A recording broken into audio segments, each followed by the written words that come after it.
تو خواتین، کام کاج کرنے والی خواتین کو آقا صلی اللہ علیہ وسلم نے بہت پسند فرمایا ہے، محبوب فرمایا ہے، اور سحر خیزی کی عادت ڈالیے، یعنی کہ ارلی ان دا مارننگ۔ آج کل ایک کتاب بڑی مشہور ہے دنیا میں، اس پہ بڑی ایکسرسائزز بھی کی جا رہی ہیں، 5 AM کلب۔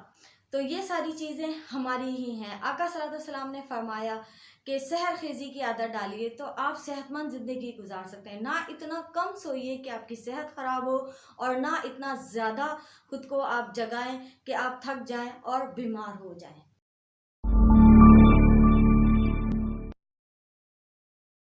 تو خواتین، کام کاج کرنے والی خواتین کو آقا صلی اللہ علیہ وسلم نے بہت پسند فرمایا ہے، محبوب فرمایا ہے، اور سحر خیزی کی عادت ڈالیے، یعنی کہ ارلی ان دا مارننگ۔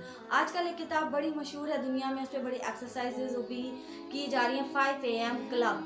تو یہ ساری چیزیں ہماری ہی ہیں۔ آقا صلی اللہ علیہ وسلم نے فرمایا کہ سحر خیزی کی عادت ڈالیے تو آپ صحت مند زندگی گزار سکتے ہیں۔ نہ اتنا کم سوئیے کہ آپ کی صحت خراب ہو، اور نہ اتنا زیادہ خود کو آپ جگائیں کہ آپ تھک جائیں اور بیمار ہو جائیں۔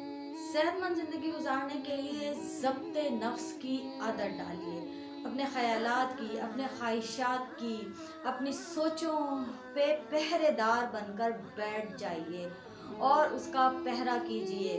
آنکھوں کے زنا اور زبان کے زنا سے محفوظ رہیے۔ آنکھوں کا زنا بدنگاہی ہے، زبان کا زنا بے حیا گفتگو ہے۔ تو ان چیزوں سے آپ بچے رہیں گے تو آپ ایک صحت مند زندگی گزار سکتے ہیں۔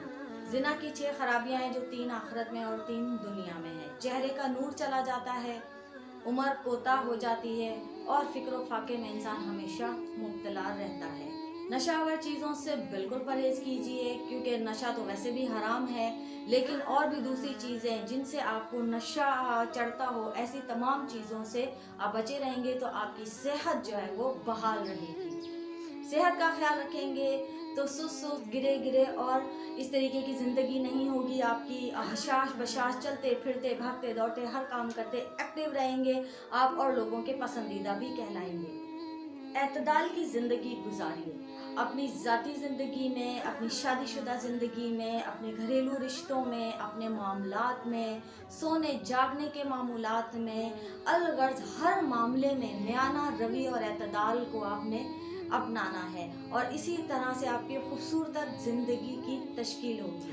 آقا صلی اللہ علیہ وسلم نے فرمایا، خوشحالی میں اعتدال پسندی کیا ہی خوب ہے، ناداری میں میانہ روی کیا ہی بھلی شے ہے، اور عبادتوں میں میانہ روی کی روش کیا ہی خوب ہے۔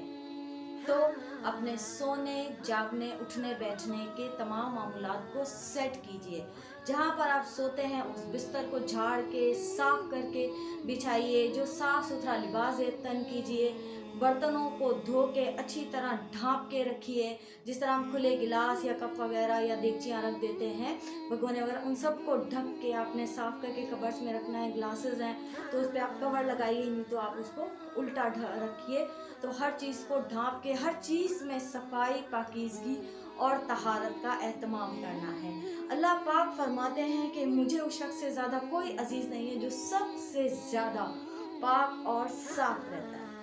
کم کھانا کھائیے، کم کھانا کھانا صحت کی علامت ہے۔ آقا صلی اللہ علیہ وسلم نے فرمایا، مومن 1 آنکھ سے کھاتا ہے جبکہ کافر 7 آنتوں سے کھاتا ہے۔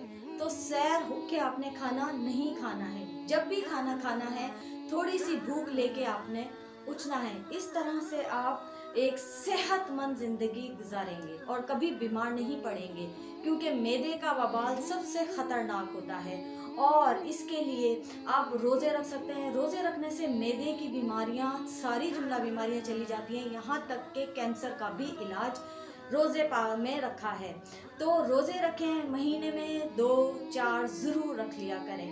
ایسی غذاؤں کا استعمال ہرگز نہ کریں اپنے چٹخارے کے لیے، ذائقے کے لیے، مزے کے لیے، انجوائمنٹ کے لیے، جو کہ آپ کے معدے کے لیے وبال جان ہو اور بیماریوں کا جو ہے وہ گڑھ ہو۔ سادہ و زود ہضم غذائیں آقا صلی اللہ علیہ وسلم نے پسند فرمائی ہیں۔ تو صرف اپنے محض چٹکارے کے لیے اپنی صحت کو تباہ نہ کیجیے۔ کم مسالوں کے، زود ہضم، بہترین کھانے کھائیے۔ بغیر چھنے ہوئے آٹے کی روٹی آقا صلی اللہ علیہ وسلم نے پسند فرمائی ہے، اور اس میں بہت زیادہ شفا ہے۔